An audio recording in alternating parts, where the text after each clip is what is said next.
তৃতীয়বারের মতো যখন ওটিতে ঢুকি তখন মাথার মধ্যে শুধু একটা চিন্তাই ঘুরছিল, এক সন্তানের মুখে মার ডাক শুনতে গিয়ে না আরও 2 সন্তানকে আমি মাহারা করে ফেলি। বিশ্বাস করুন গাইস, ঠিক ওই সময়টাতেই আমি উপলব্ধি করেছি আমি এই পৃথিবী থেকে যদি চলে যাই সবচেয়ে বেশি কষ্ট পাবে ওই মানুষগুলো যারা আমাকে জন্ম দিয়েছে আর আমি যাদের জন্ম দিয়েছি। আসসালামু আলাইকুম এভরিওয়ান, কী অবস্থা, কেমন আছেন সবাই? আলহামদুলিল্লাহ আমি বেশ ভালোই আছি।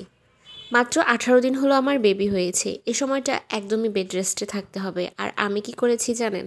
আমি হসপিটাল থেকে এসেই একটু নড়াচড়া বেশি করে ফেলেছি, যার কারণে প্রচণ্ড ব্যথা হচ্ছিল পেটে। যদিও বা তাড়াতাড়ি সুস্থ হয়ে যেতাম, কিন্তু এই যে একটু তাড়াতাড়ি নড়াচড়া করার কারণে আমার সুস্থ হতে বেশ অনেকটাই সময় লাগছে। এখন আমার সিজারের 18 দিন হচ্ছে, কিন্তু আমি এখনও ঠিকভাবে নড়াচড়া করতে পারছি না। কারণ ওই যে হসপিটাল থেকে এসে 4 দিনের মাথায় আমি একটু বেশিই নড়াচড়া করে ফেলেছি। আসলে নড়াচড়া না করে একদম উপায়ও নেই, কারণ আমার বাড়িতে 2টা ছোট বাচ্চা আর এখন তো 3টা ছোট বাচ্চা। সব কিছু মিলিয়ে আসলে মা হয়ে তো আর বসে থাকতে পারি না। মা হতে গিয়ে আমি ঠিক বুঝতে পেরেছি আমি ছাড়া আমার বাচ্চাগুলো কতটা অসহায়। আমি না থাকলে তাদের কী অবস্থা হবে সেটা চোখের সামনে যেন দেখতে পাচ্ছিলাম। হসপিটালে সেই 4টা দিন আমার মনের মধ্যে যে কী চলছিল আসলে কাউকে বলে বোঝানোর মতো না। আমার বাচ্চা 2টার খেয়াল রাখার জন্য সবাই আছে, কিন্তু আমি তো খেয়াল রাখতে পারছি না। এই কষ্টটা যেন আমাকে কুরে কুরে খাচ্ছিল।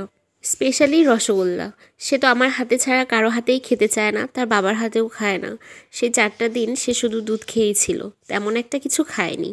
আর আমার ভেতরটা শুধু ছটফট করছিল, কখন বাসায় যাব, কখন বাসায় যাব। বাড়িতে এসে আগে আমি রসগোল্লাকে খাইয়েছি। আসলে এই ফিলিংসগুলো কাউকে বোঝানোর মতো নয়। আমার ঘরে নতুন অতিথি এসেছে, আনন্দের শেষ নেই, কিন্তু এই কষ্টগুলো কাউকে বোঝানোর মতো না। শুধু মনের মধ্যে এটাই ঘুরছিল, আমি যদি না থাকি আমার মেয়ে 2টার কী হবে, কে তাদেরকে খাওয়াবে, গোসল করাবে, খেয়াল রাখবে। আসলে কি জানেন, মায়ের মতো খেয়াল আর কেউ রাখতে পারে না। যখন মা হয়েছি তখন এই বিষয়গুলো বুঝেছি। আমার বাবু হওয়ার ঠিক আগের রাতের কথা, আমি ঠিক মতো দাঁড়িয়ে থাকতে পারছিলাম না, আমি অনেকটাই সিক ছিলাম। কিন্তু আমার পুচকু আমার হাতের রোস্ট খেতে চেয়েছে। অনেক কষ্ট করে হলেও উঠে দাঁড়িয়ে তার জন্য রান্না করেছি। শুধু মনের মধ্যে একটা কথাই ঘুরছিল, আর যদি আমার মেয়েকে রান্না করে না খাওয়াতে পারি।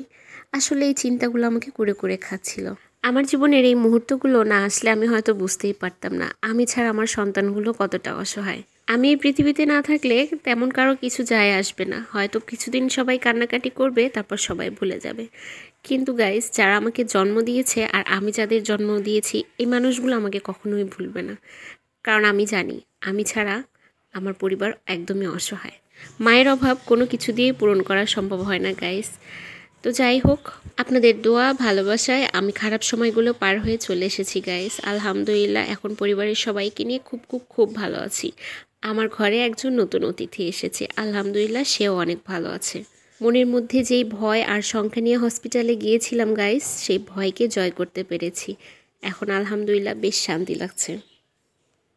তেমন কিছু না গাইস, একজন মায়ের কিছু কষ্টের কথা আজকে আপনাদের সাথে শেয়ার করলাম। যাই হোক, সবাই ভালো থাকবেন, আমার আর আমার পরিবারের জন্য দোয়া করবেন। আল্লাহ হাফেজ।